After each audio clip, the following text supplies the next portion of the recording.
Hello everybody, today we're going to be going over an exchange rate problem at the IB Math Studies level.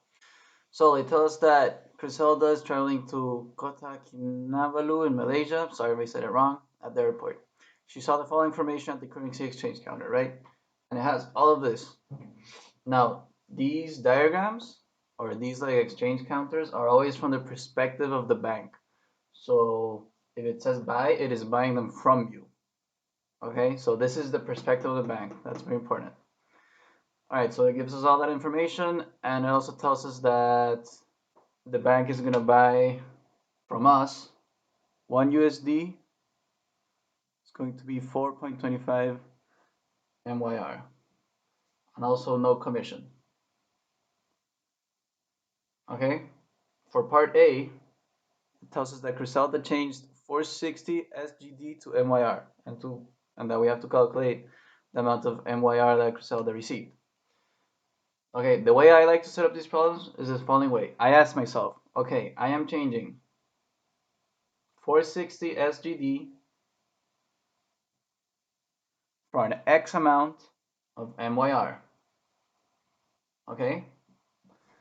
And this proportion has to be equal to what the value of 1 SGD is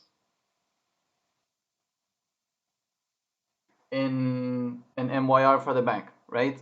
And since the bank is buying from me Singaporean dollars, I look at this square right here, 3.07, okay?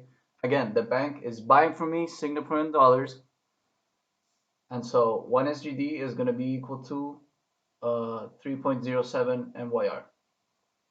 Okay, the reason this is an equal sign is because the proportion of 1 SGD to whatever amount of MYR has to be equal to the proportion of 460 SGD to whatever the bank is going to give me. Okay, so in this scenario, I do the classic cross multiply, right? So I'm going to have 460 SGD times 3.07 MYR equal to 1 SGD times X MYR. Okay, and just like any other problem, I want to get X alone, right? So I start off by dividing by 1 SGD, since the units of SGD, I mean, the unit SGD cancels with this one, right? And since I'm dividing by 1, it doesn't really matter. I'm also going to divide by MYR on both sides, so here goes away as well. I end up with 460 times 3.07 is equal to X, okay? And in this scenario, X will equal, okay, X equals 1412, 1412. This is not quite the final answer because since it's a currency problem, you have to put the units. Okay, they always try to like, that's where they try to take away points, not putting the units. So given the context of the problem, of course, it's going to be MYR. Okay, so note something. When you set it up this way, all the units end up canceling out. Okay, and for part B, it tells us that while in Kota Kinabalu, Griselda spent 440 MYR and she changed the remaining into USD. Okay, so we have to calculate how much USD she got back. So first things first, how much MYR are we trading? Well, since she spent 440, we're gonna have our answer from part A, subtracted 440, and we end up with 972.2. So this is the amount of MYR we're trading into USD.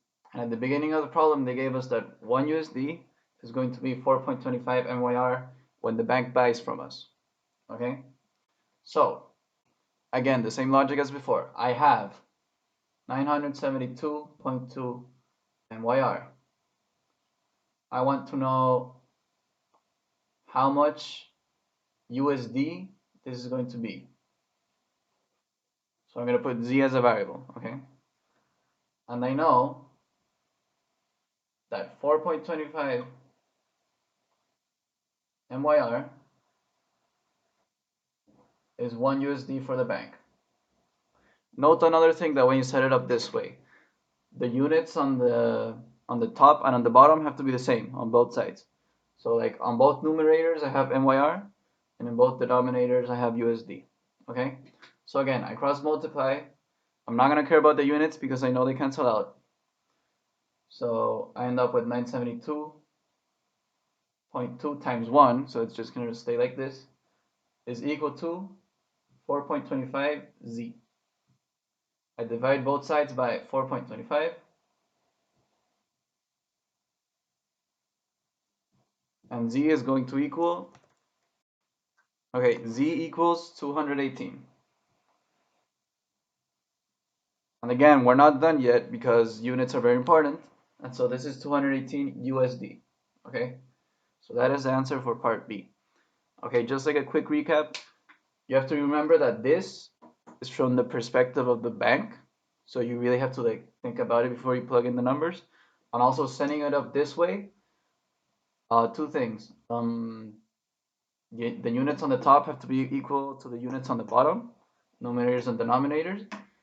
And if you set it up correctly, you really don't have to care about the units. I feel like with these currency exchange problems, the units can get very confusing. But if you set it up this way, you don't have to worry about it. Okay? I hope it helped.